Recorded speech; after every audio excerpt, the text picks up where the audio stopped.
Alrighty, I think it's live, baby.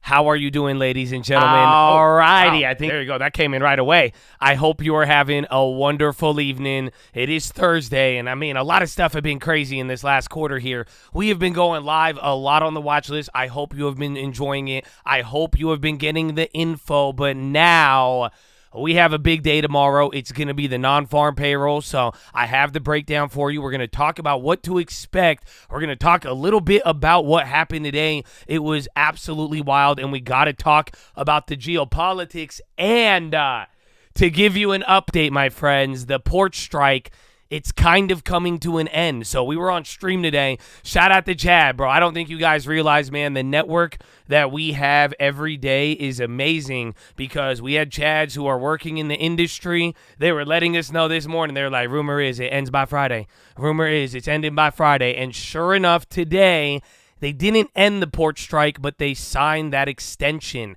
So the ILA and the Maritime, they agreed to extend this out to January 15th.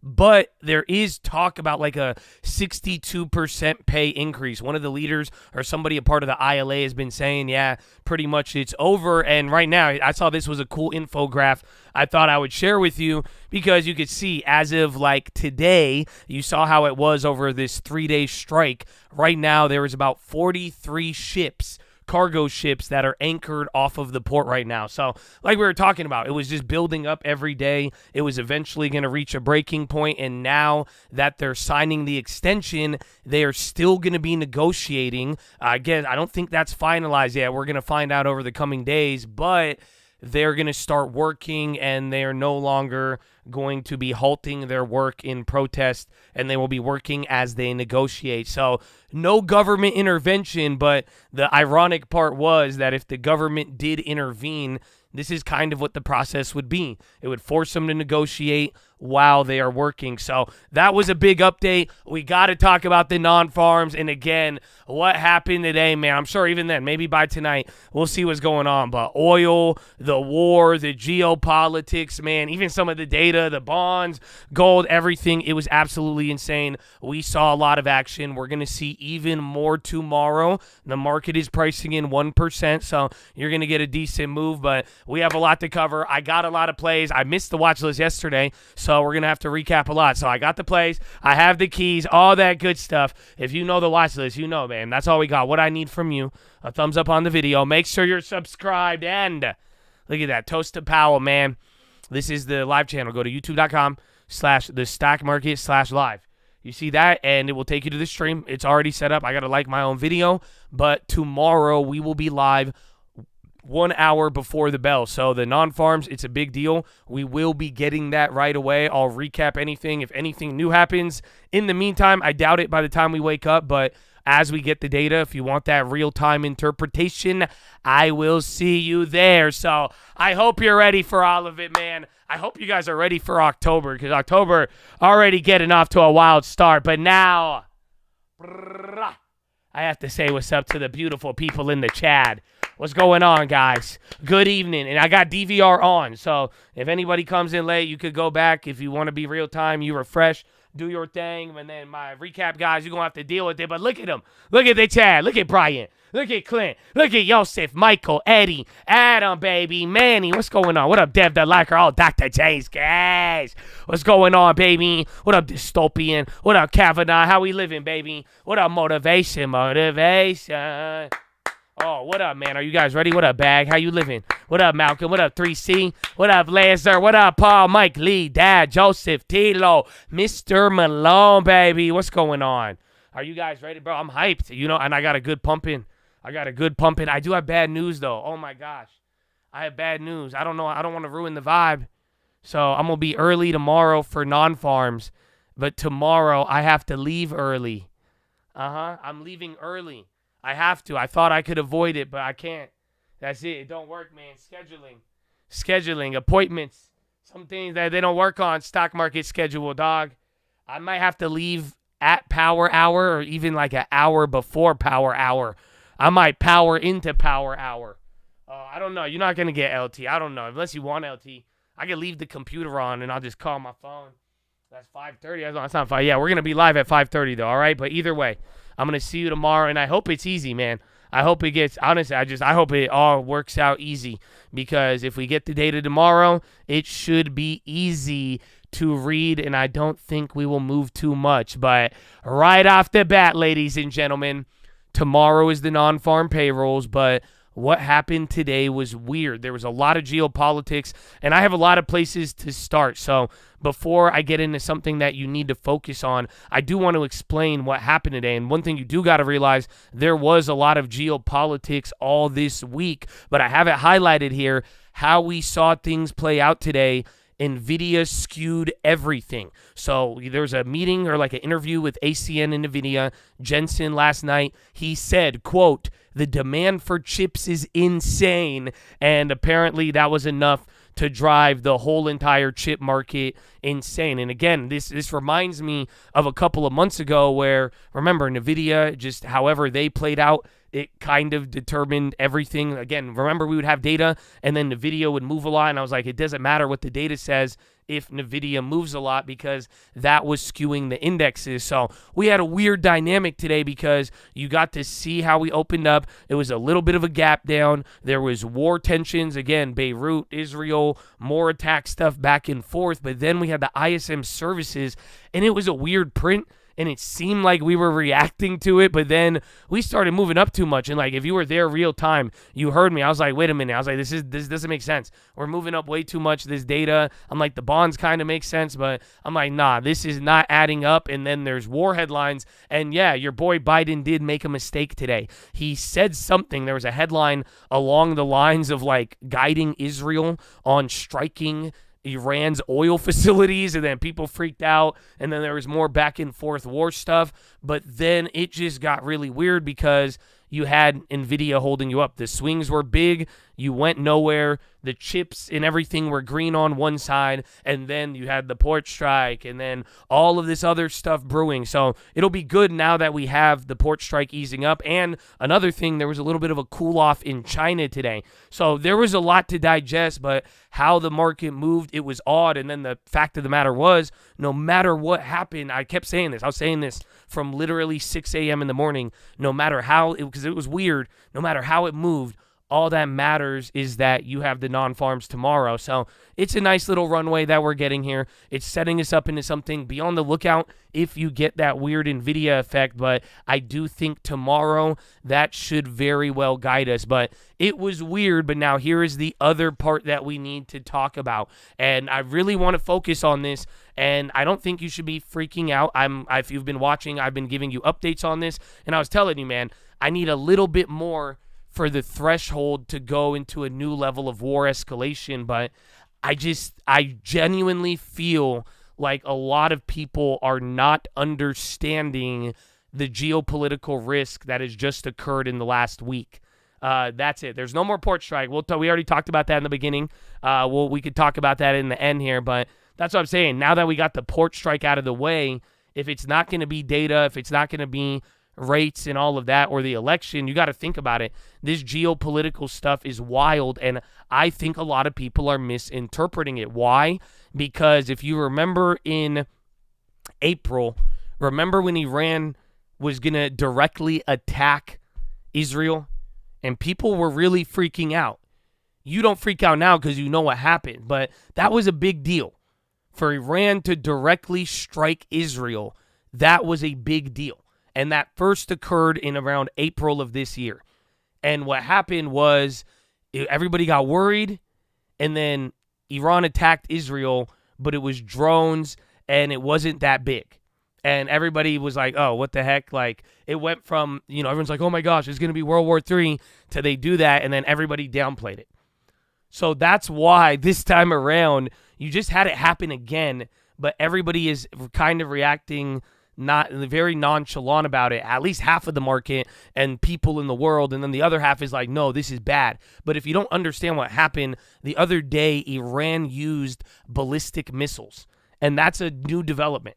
That's why it hit a little bit more than the drones, but it's a way different approach. And then with now the Beirut and Lebanon and this back and forth here, things are escalating. And I know we got the election and everyone's like, oh, well, Biden, even what Biden said today, again, this isn't about, I know that's what sucks because the election is so close, 30 days, and we really are brainwashed and we all want to make it about what would Biden do, what would Trump do, or this is what we got to do. But like the fact of the matter is things are escalating, and little comments even by Biden towards the oil facilities and how things are reacting, it is definitely escalating. And the fact of the matter is this.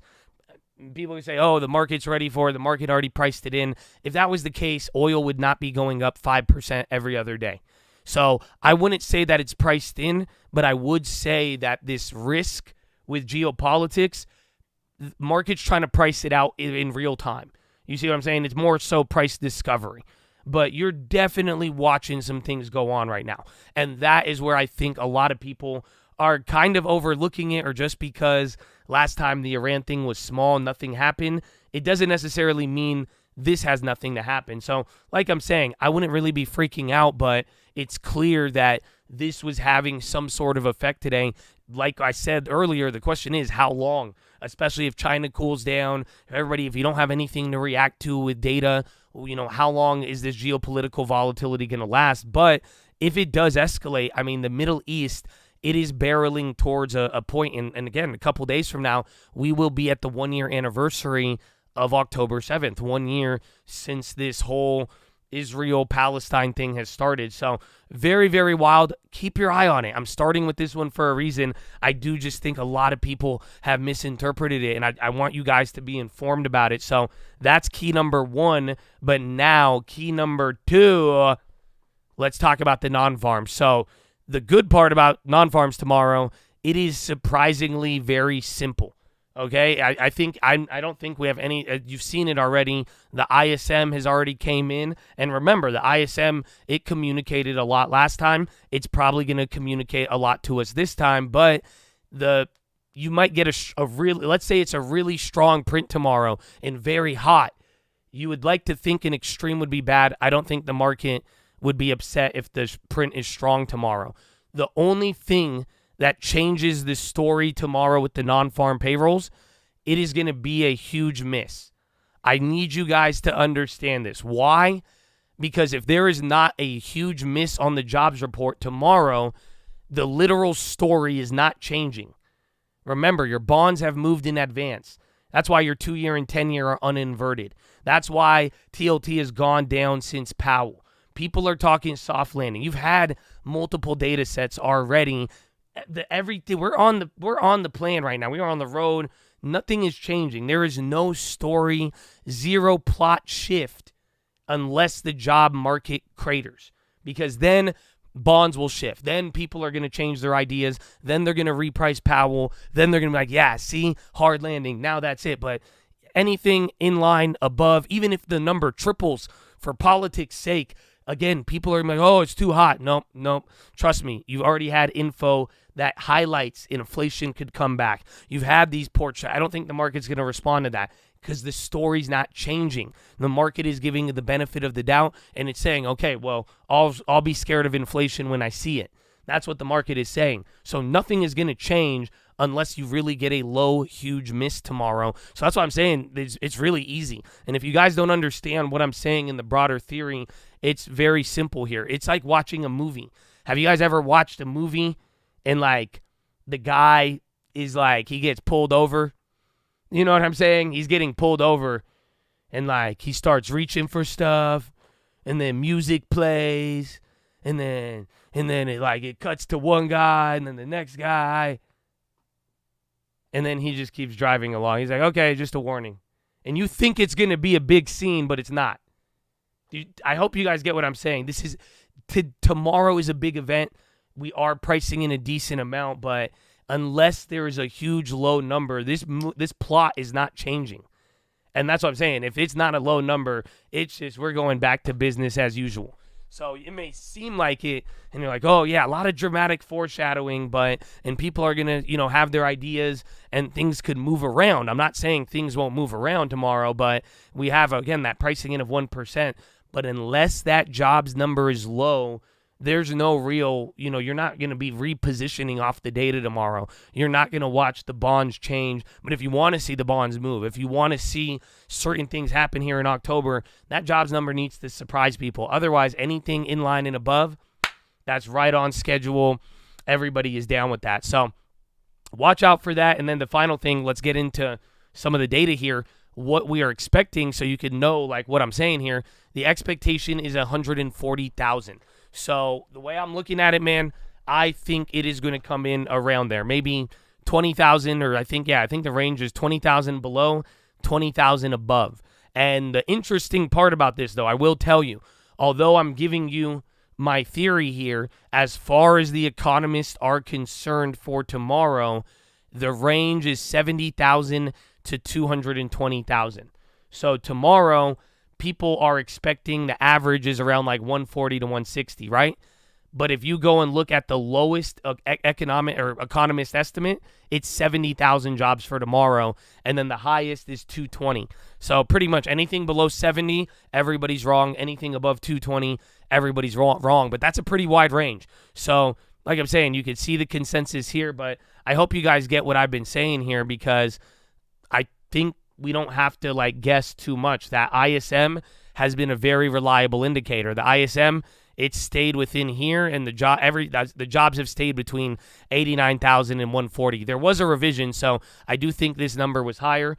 Obviously, revisions can change something tomorrow, so that's the only other thing you got to watch out for. But I do think it should look like the ISM chart. So that's what I'm saying. We shouldn't really go. We can go higher. I don't think we'll go above 160. I don't think we should go below even like 120. Maybe below like 118-ish would be acceptable. So that's what I'm expecting in terms of where the ISM. Oh, that's a horn. Sorry. But the other part that just in case, if there is going to be a weird data surprise and again, like I'm saying, just even keep this in mind for tomorrow while we're doing this live, because like I'm telling you, the story might not change, but depending on the details, you might be able to navigate and trade it a little bit better.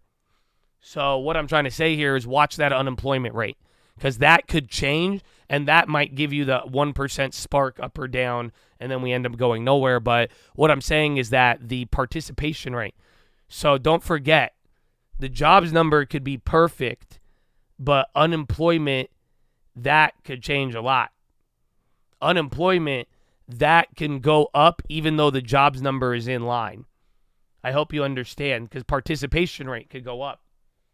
So that's going to be the caveat to all of this. You may get a little reaction from that, but like I'm saying, it will cause things, but it's not going to change this story unless it's a bad print. And again, if there is a bad print, then people are going to be like, yeah, okay, now we got to talk about the recession. So other than that, tomorrow you're pricing in 1% for the S&P 500, the SPY ETF, and then TLT is also pricing in 1%. So it's a pretty decent amount, and we didn't move much this week, or we kind of did at the beginning of the week. And like I was telling you with volatility, it was funny because now volatility for this week is pricing in more than the election. So do you guys remember when I was showing you guys the VIX futures just a couple of days ago? And I was showing you the term structure and how you guys could go about it. Well, yeah, take a look now. Remember, I was showing it to you, and for some reason, you had volatility, and then this week was low, and then the election was like a little bit higher. Yeah, now take a look. So again, volatility now is in. Oh, you guys can't see? My bad. So yeah, go do what I showed you guys the other day. So look at the front month now. The active contracts, those are running at 21, and then it goes lower. And then it drops even then. By November in the election, it's still below 20. But when I was showing it to you, remember, we had a low volatility for this non-farms, but then you see it from the start of this week, the volatility just shot up and high. So again, that's a crash course because Wall Street's going to do that a lot. I hope you guys realize it. That is going to be huge because this is what I was saying today. Believe me, if you're not noticing it, we keep talking about liquidity and you're seeing what's going on. But what have I told y'all, man? You're like, oh, it's not reacting. Oh, is this bad? All these things are going on. Wall Street is going to react late and then look at you like you were wrong. And that's what I'm saying. It's not, Wall Street's not going to trip about inflation until it sees it, and then it's going to position violently, and then you'll be offsides. I hope you guys get it, because that's exactly what happened with this volatility in the last week. And that's why I'm saying, like, it seems like nothing, and then right as we get into the event, even if you barely move on the market, you'll start to get these big shifts. So whatever you're planning and expecting moving forward, if you're not seeing things move, it's because you got to kind of have an idea. Don't wait for the price action to tell you what's going on. So I hope that helps. We talked about it, but either way, tomorrow should be wild. Let's get our 1%. We'll see if the story changes or not. But now, let us get into the plays. So, right off the bat, I will take your questions after. We'll just get through all this, and then we'll see what's good with it all. But to start off with play number 1, bonds and TLT, baby.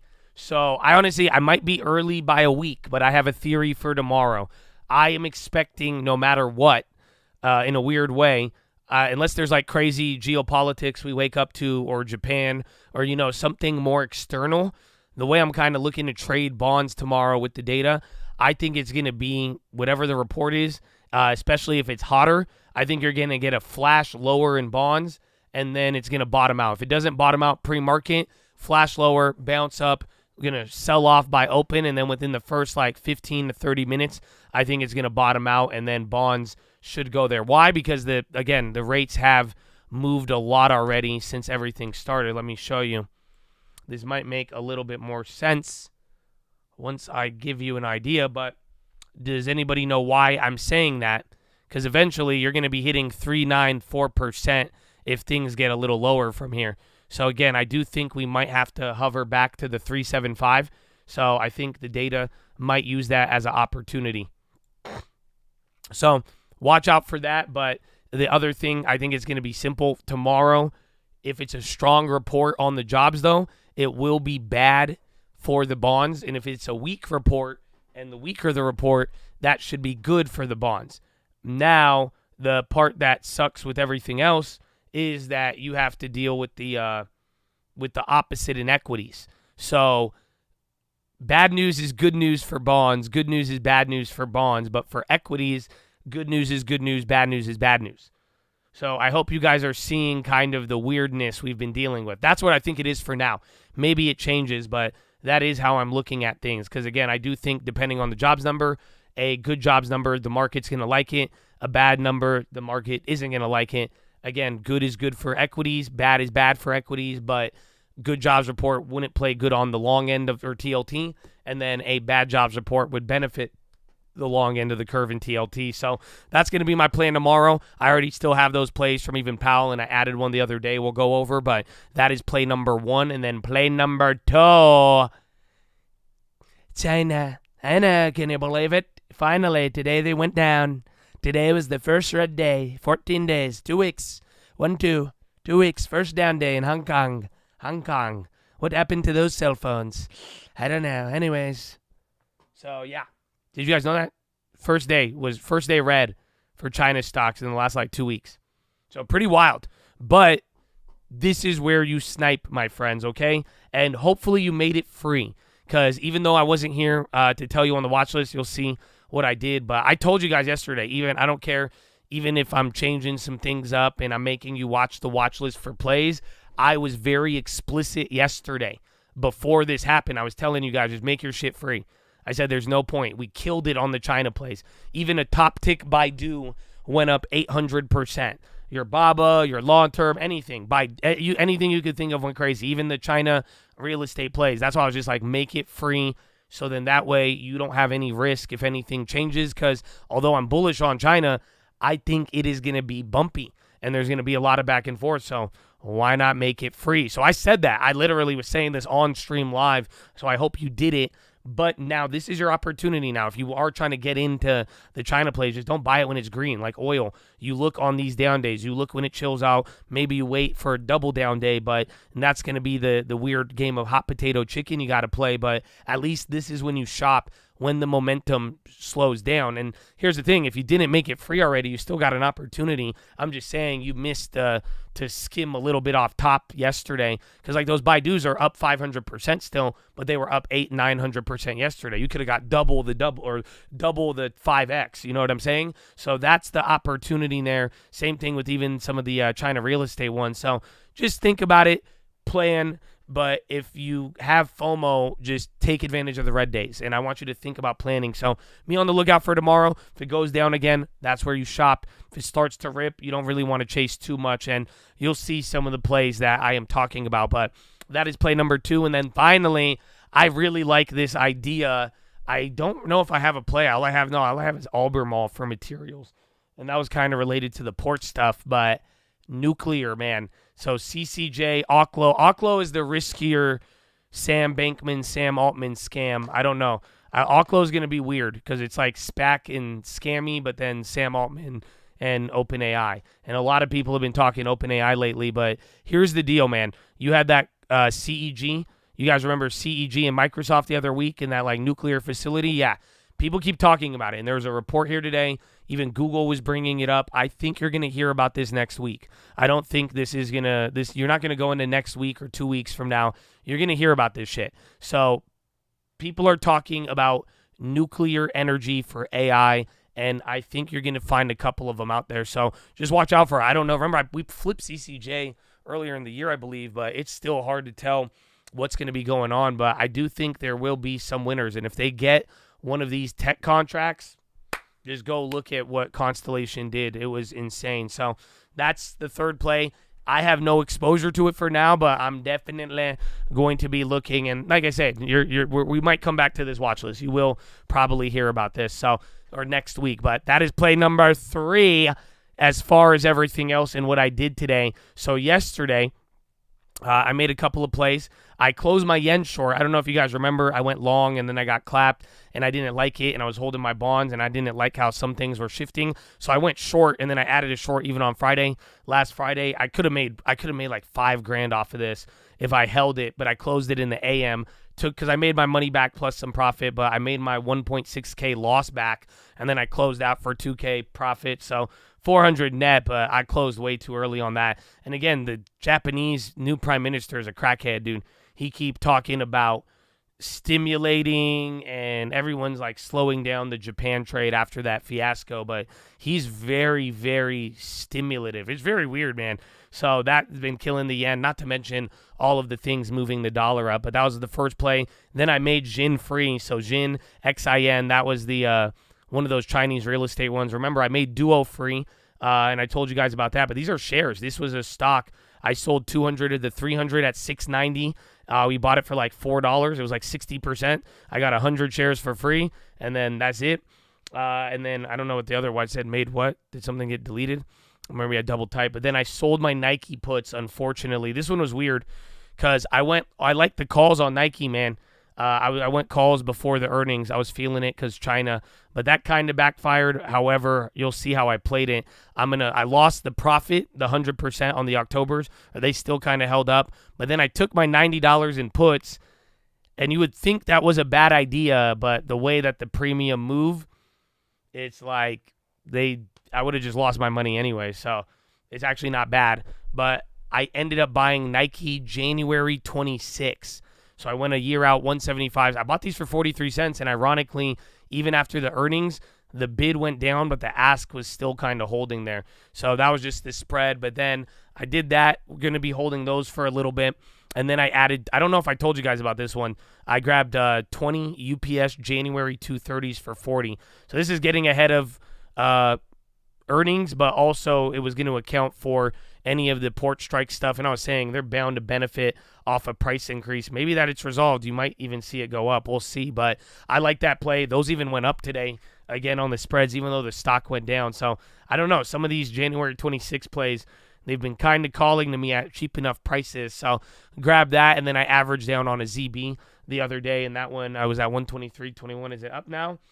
Just was there. It was up yesterday and then came down today. But that was part of the ZB I held. And I might add another one in the morning, or like I said, I'm going to wait tomorrow after data. If it does what I'm expecting, then I'm probably going to be playing that one a couple of times there. So we'll see how that plays out. And then today I made a couple of plays. I did JP Morgan both ways. I'm scared, but I don't know why I'm feeling risky. I don't know. I think the yen got me feeling a certain way. But I grabbed 3 JP Morgan October 220s at 63 cents, and then I got the 185 puts for 51. The puts ended up going up, but here's the deal. Every time I play JP Morgan for earnings early, I lose. I don't think I've ever won. So I don't know why I bought more than one today. So maybe I'm feeling it, but I've never won. I don't think I've ever won a JP Morgan earnings. Maybe in 2016, maybe like 10 years ago. So, but my long-term shares are up like 70%. So, amen.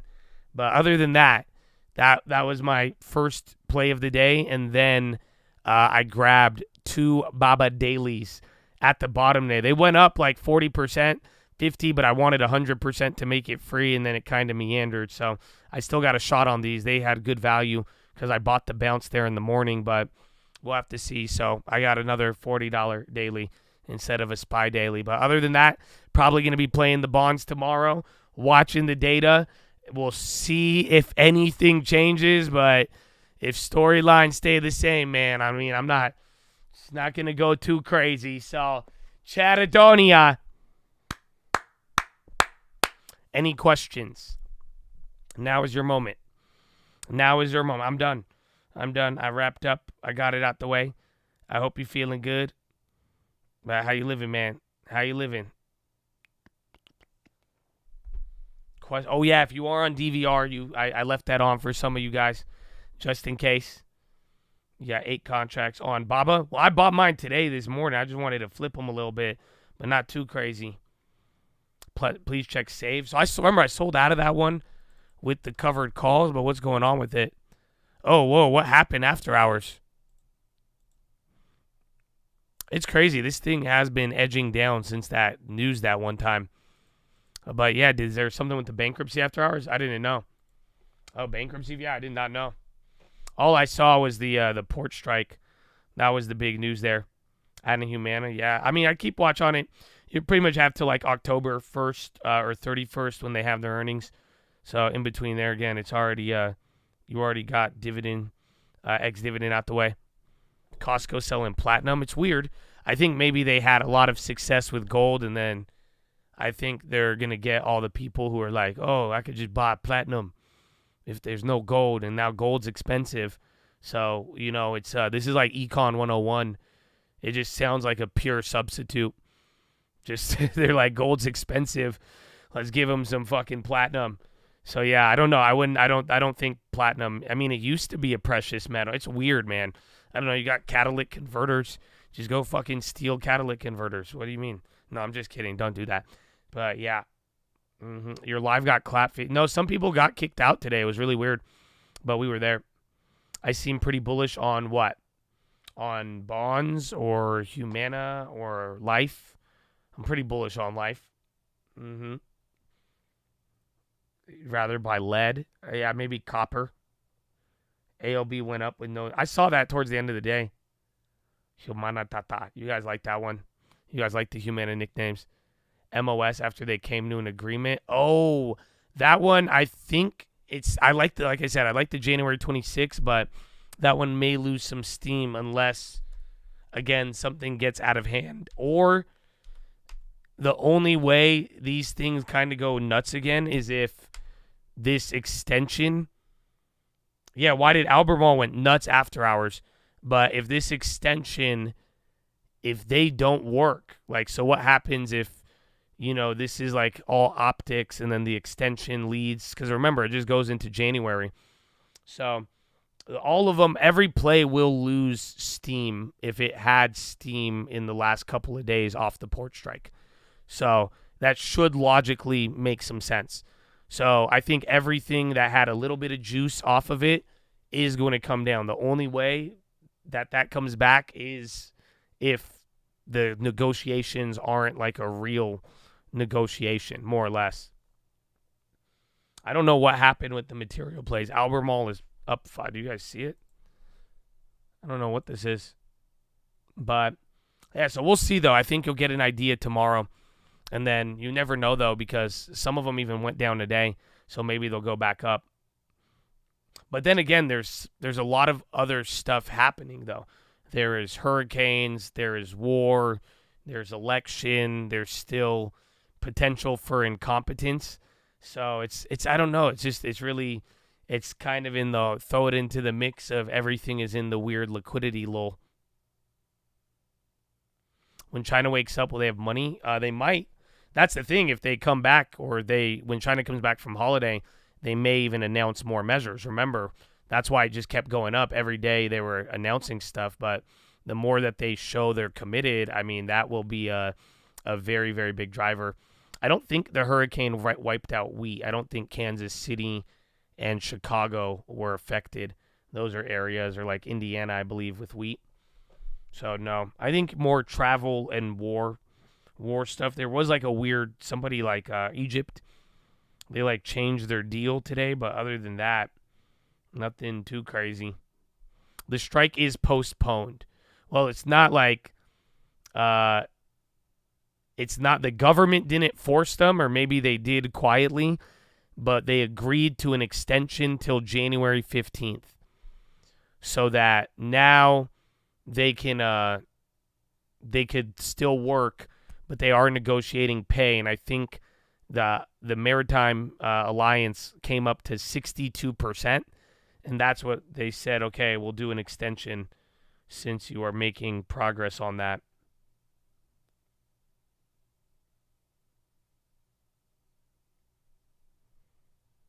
You think I don't know. If it seems like it's a good faith extension, you should watch them. Everything should go there, because they did say they did something. They did talk about agreements to limit automation, but at the end of the day, I think if it's in good faith, it should ease up. But if not, I think those cargo ships, you'll start to see them build up again. So I showed this at the beginning of the video. So even then, you could see it. September 30th, there was 19 ships anchored. Then the next day, you went up by like 8. Then the next day, you went up by like 5 or 6. And then the next day, you went up by 10. So, you were going up anywhere from like 3 to 10 ships getting backed up a day.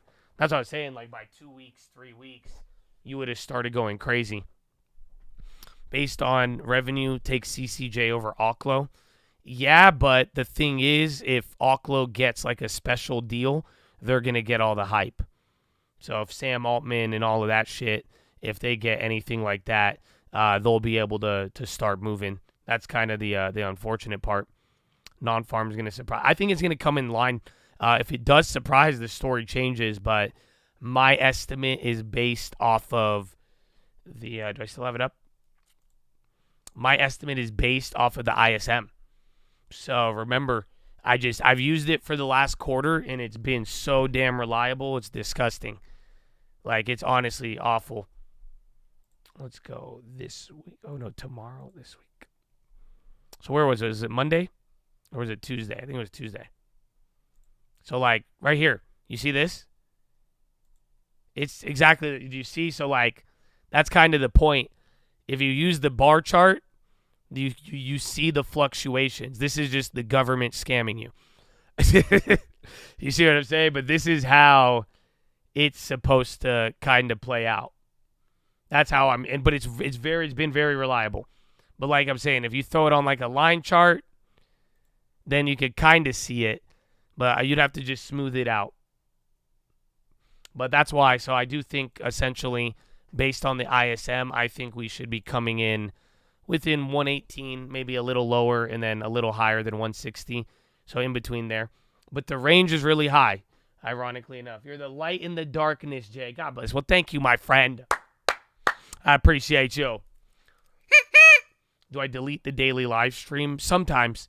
If I end up saying too much, like today, I started talking a lot of topics, and then literally 1,000 people got bandwidth kicked out on the stream. So we got a little too deep in conversations. So yeah, but yeah, I delete them if it's too much, if it's too hot for TV. It's too hot to handle.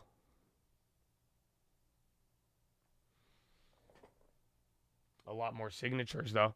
Yeah, that's it, man. But do you get what I'm saying here with the ISM? That one important.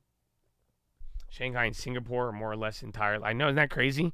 Even Long Beach, man. It kind of blew my mind, bro. Kind of blew my mind. Oh, I did not know this one. I clapped 2 times today. Well, good luck tomorrow. The data will, I'm sure, gonna either give us a boring day or not. Or the realists on YouTube, man. Hey, I mean, I'm just being me, bro. Thank you for being you. Thank you for being the homies. You know, it's good. We got a nice little community here. It's nice. That's it. And then we say, no new friends. No new friends, man. Come on. That's it. You either with it or not. Still got the love or not. Still free 99, baby. Still free 99. That's it. It's pending Kamala Harris. We'll find out. We'll find out. I helped you invasion? What? I did not help any invasion. I think he meant invasion, but I did not help any invasion, YouTube. I have no idea what this guy's saying, man. What do you mean I helped your invasion? I ain't helped no invasion, sir. He had a law. I helped you invade the long term. I don't even know. I don't know. I ain't do no invasion, man. I'm being associated with this. What's this man saying, bro? What is this man saying? Mm-hmm. Ba-da-ba-ba-ba. Can you start charging if Kamala wins? Yeah, we might have to. It's like rent control. You know what I'm saying? So we got to do stream control. So it happens. Vote Prop 33, I guess. No one? I don't know, man. I don't know. Mortgage rates 2025. I mean, they should be lower if the Fed's not lying to you. And you'll see everything come in line with that. Mm-hmm. What else we got, man? Anything else? Any final ones? Because I might lie. I might have to end it early then. If y'all have any pressing questions, because I haven't ate yet. I got my workout in. I got my protein. And then, bro, are you ready for this? It's sad, bro. It's sad, bro. I got eaten alive. Again. I think it's when I go and tan and water the plants, bro. Uh-huh. I got 2 gigantic bug bites. Again, bro. I don't know it's insane. I'm looking at it now, bro. My hand. I got one on my hand, bro, and it's so messed up. I don't want to tell you guys. I'll tell you. Why not? I'll give you something funny. I'll give you guys something funny to sleep on. I might be allergic, maybe. But like this one bite, bro. I have like a little fat pouch. You know what I'm saying? You know, you got a fat patch too, probably. Like right above my like rib. I got like muscle, but like, you know what I'm saying? Like it's tender. It's like a little tender fat pouch. And I know damn well this mosquito he got the wagyu of my rib, dude. It's like right above my rib, in between like my armpit, on just like, you know what I'm saying? On like some pure like fat. And I know I'm so mad. Because I'm like, damn, he got some good. And it hurt, bro. It's huge. It's not okay, bro. And it's not, I'm like, damn, he really got that, bro. He really got that. That's crazy. That's it, man. It's nuts. Nah, it's not chiggers. It's just it's a mosquito bite. Mosquito or spider, but hey, man, it is what it is. It is what it is, man. They modified now. I hope not. Yeah, we have mosquito. I don't know what it is, man. Mm-hmm. That was crazy. How does the non-farm affect the market? I mean, it used to have a bigger effect a couple years ago, but it is literally our gauge of the jobs market to determine whether or not the jobs market is stable, getting better or worse, and that is used to dictate policy from the Federal Reserve. So Powell has indicated that it's in a good place, and really anything from here shouldn't change too much, but it's still in that zone, or it's one of those things that we monitor just in case, because if there was going to be a change to the story, it can happen through that. This data is from a month ago, so it's 1 month behind. And again, that's what I was kind of just showing here. there's going to be revisions tomorrow. So they're even going to, this number, like, look, so we'll come back to this tomorrow. Just remember this. Because tomorrow, you see this chart's going to change tomorrow. Because they're going to revise these numbers. So this number can change. So you see how it says August 142,000? That could change tomorrow after the revision. You see how this says July 89,000? That could change after the revision. I think even June is able to change too, believe it or not. So it's 1 month behind, but that's why I was like, you clearly see some gaps and differences. But, kind of comparing it to other indicators, it should be in line. But, it's old data technically, but new for us. And then the Fed is kind of using it. I don't know. I don't think the Middle East calmed down. We could take a look, but if it does calm down, I would just be mindful of October 7th, just in case. Oil's still kind of up. Gold is climbing, but negative. Bonds are barely up. And I think SPY futures are up a tenth of percent. They're actually getting back to that high of the morning. They revise it based off of their very convoluted metrics of how they calculate the data. And they have like early reporting, and then data comes in over time, and then they use I think it's a REMA 13X. That's literally what it's called. The math formula they use. Some of the nerds are familiar with it, but it is it's a weird convoluted model, and that's why they revise it, and that's why they say, oh, it came in later, and oh, we have to do this. It is crazy sounding. It sounds like Elon Musk's 13th child, but it's real. It's a real program. I said it. I brought it up before, and some people have experience with the REMA 13, so you'll see. You could go to their website. Tells you how they calculated it all. Oh, it was very, very wild. Very, very wild. What else we got? Any final ones? Someone said inheritance question. I don't know what's going on with that, Mr. Inheritance. I saw something like that, but I don't know what's going on. Is Walgreens following the same path of Rite Aid? Kind of. I mean, I don't think they're struggling as much, and you got to realize why. I mean, let me ask you this. Why did Rite Aid go under? That's a better question. So let's see if you're understanding it. Did anybody tell me why Rite Aid went under? This will be a good one. Let's see.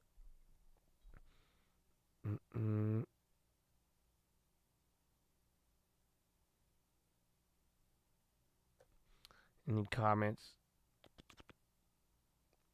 Okay. Debt. The Sacklers. Was it theft? Thrifty ice cream. Bad CEO. Overhead. Management. Oxy lawsuits over leverage. You got no idea. Poor security. Shrinkage. Retail theft. Blame the liberals.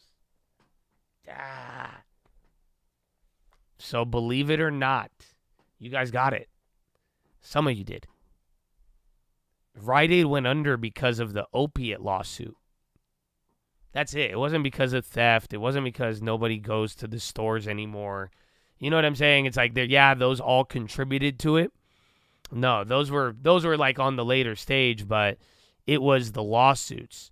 So remember those opioid lawsuits and the liability. They killed a bunch of Americans and got them addicted to fucking pill heroin, Yeah, it was billions of dollars. They had the liability, yeah. So them and a couple of others, but Rite Aid had a huge liability for their pharmacies and everything else. So that's what killed them. That's what's it. One lawsuit was just too big. Again, who was it? Roche, or not Roche, the Sacklers. Purdue Pharma. Purdue Pharma used to be one of the biggest pharma companies in the world. BK, zero, nothing. So that was they were a victim of that too. So Walgreens, they're kind of going down the same path. They had a little bit of liability from that, but that didn't kill them. Because Walgreens, believe it or not, bro, Walgreens used to have a shit ton of cash. What happened is that they kept day trading, and they kept day trading their CEO. They just kept moving with new plans. Literally every 2 years, they're like, oh, let's try this. and then they burn the cash pile. And then they're like, oh, this doesn't work. Lost a bunch of money, fired the CEO, paid them millions of dollars, got somebody else. They pretty much, Walgreens was the company that they just kept throwing, they had the money, and they kept throwing money at their problems, but then they never really, fixed anything, and they never got, they never turned the ship around, and then now, again, it's been, 5 years, and now the money, they burned a lot of money in half a decade, and now they don't have anybody, the turnaround plan, now it's okay, buddy, whatever plan you have fucking next, you better do it, because now you don't have the credit rating, you don't have the cash. This is it. It's the guy who makes dumb trades because he literally TLT $200 into $100,000, and then you start throwing $20K a trade, and now you're back to the $5K, and now it's okay, you got $5K, make or break it right now. Whatever trade you're gonna do now, it has to fucking work. Otherwise, you're back to the gulag. So that's Walgreens. That's where Walgreens is at right now. So they could go bankrupt like Rite Aid, and they're the same industry, but they have different fatal if this was a Greek mythology, the Rite Aid got killed because of evil and greed and addiction, whereas I think Walgreens is getting clapped by hubris and thinking that money can solve talent and skill. And that's, you know what I'm saying? So we'll see if they end up in the same grave, but they are going down a certain path, but that's the reason why. Ta-da! It's a cool story, but we'll see where it ends up. That's why we'll find out where it ends. They could sell stuff and bring cash, but again, it doesn't. What have they proven? Even if you give, what are they going to do if you give them $8 billion in cash? They're going to hire a new CEO, try another plan, and then blow it in 3 years, 2 years, and then what? And then we're back to square one again. So they have to. I hope it works, but they do need execution and something to fix the hole, or the hole in the boat, or the captain who is guiding them. Well, yeah, the opening, that was part of it, again, spending money, strategy, and then it not paying out. They had a divvy. They still have it, but you got to realize, dude, Walgreens went from 65 years of dividend increase to cutting the dividend because of this. That's what I'm saying. They had a shit ton of cash, you guys. They fucked up. They just lost. They just kept new plan fail, new plan fail, new plan fail, and then they gave up dividend aristocracy. It's crazy. Believe me, you rarely see that happen, where a company will give up, because you guys got to realize, if you have 65 years of a dividend and an increase, bro, even if you're broke, people will give you money. I don't think y'all feel me, bro. I don't think y'all feel me. So they were an aristocrat. Do you see what I'm saying? They were like the fucking king of Monaco. They were in a certain category where they were like, dude, I've paid money out to my people 65 years in a row, and every year I've given them more. Man, Bernie Madoff couldn't even do that. You see what I'm saying? Like, scam or legit, that is a next level accomplishment. Not too many. That's why they call it, again, aristocracy, a dividend aristocrat. You know what I'm saying? So they gave that up to save cash because their plans and how they burn the capital. They gave up raising the dividend and resorted to cutting. They gave up their credit rating and all of that to try to plug up the hole. So we will see. But I think it can end up in the grave, but if it does, the reasons will be different. So let us find out on the next episode of The Stock Market Hates You. I like Spotify. We have a small portion in the long term, but I wouldn't buy it at these prices. I still think it's a negative earning company. Maybe they'll get bought out one day. I don't know if they'll be allowed to, but I like it. I like the company a lot. It's up there, man. It will be glorious. We'll see, man. Or maybe they buy out or sell something. We'll find out. But Chatadonia, I think that's good. I think that's a good one, baby. I think that's it, man. I'll leave you with the Wall Street folklore of bankruptcy and myths and the seven sins and cures. But I got to wrap it up. I'm going to go get me some food. I'm going to go sleep, man. You better sleep good. Remember, when you put that head on the pillow, baby, just rest, okay? Be easy. Get ready to wake up. Wake up and drive. We got to wake up early, man. But I love you, Chad. Thank you for being here. Have a wonderful evening. God bless all of you. Don't forget, baby, why we here, man? Why we keep going? Finger to the sky. All day, every day. I will see you in the morning. God bless you all. And Horna.